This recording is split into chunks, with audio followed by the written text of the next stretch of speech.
عبد الرحمن عبد الشكورنا وجوابي ما هيو ويل دارود وجوابي ما هيو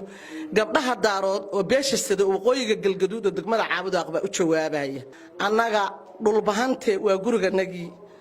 إن أنا حول سينه أو العكس سينه أو جيل سينه أو عدد يعيدن بأن كجر بيستغنوا وحقبان أولينا وأن من دارود إسماعيلة وأن من جرج يجي مريحان يدول بهنتنا الله ما بكلا الشيء ما بلا الشيء aad baan uga xumahay soo qaadida hadda aad soo qaaday in lagu jawaabana anigu hadda ma jeclayn laakiin in gabar ku jawaabto xaq baad u leedahay Cabdiraxmaan Cabdishakuur shaqadii loo idmaday iyo hawshii loo idmaday oo Soomaaliya looga idmaday maanta waa xarun Soomaaliyeed ee la saacano hageeyo yu ku soo wareegin dadka walaalaha ah oo isjecel oo wax isasiinaya annaga waqooyiga galgaduud baan la dhahaa waana bixinaynaa cudud iyo ciidanba iyo calafba waa siinayna walaalaha iyo waana la garab taaganaha ma sha Allah dhulbahante nuur iyo naaleeyaan isku nahay sidoo kale dhulbahante waa guriganagi qaatuma isteed waa guriganagi ilmahanagi weeye dadkanagi weeye caruurtanadi weeye gabadha beesha sida oo 5 jirka ah iyo midda 100 jirka isku si ugu dabaaldegta raali baana ka nahay inay dalkooda iyo dadkooda iyo deegaankoodaba ay haystaan annagu hadda dad hala weerara ma lihin dad hala dhibaateeyo ma lihin isaaq waa dad Soomaaliyeed ayaguba laakiin qof walba gurigiisa iyo rugtiisa ha joogo annagu inay xuduud ka dhaafaan raali kama nihin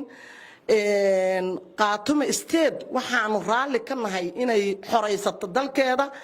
qaatuma isteedna maba u yaqaanaba Cabdiraxmaan Cabdishakuur dhaqtu ka maqlay nimankan waa daraawiish waa nimankii tale xoreeyay waa nimankii koofi adaa koofi oo jiitay aan dunida joogayna adaa jidkii laga wacay jimcinaanayde jahanaba lagayo hadaad aakhiro u jaad hadaad jimcooyinkii iyo jawarta aragtay ninkii yiri weeyo oo koofi madaxiisa keenay weeyo daraawiish maba ataqaanidba Ismaaciil miraa ka dhashay mana ataqaanid hadaa taqaanid kuma adjeesteen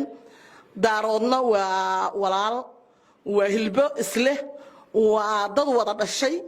waa dad D5 ah waa dad isku dhiiga ah waa dad isu danqada waa dad isxasuusta waa dad wax xisasiya ma sha Allah alxamdulillah rabbil alamin waana ku kalsoona waxaan siiyana aad iyo aad baan u jeclaa laakiin ka badan baan rabaa inaan siiyo walaalahay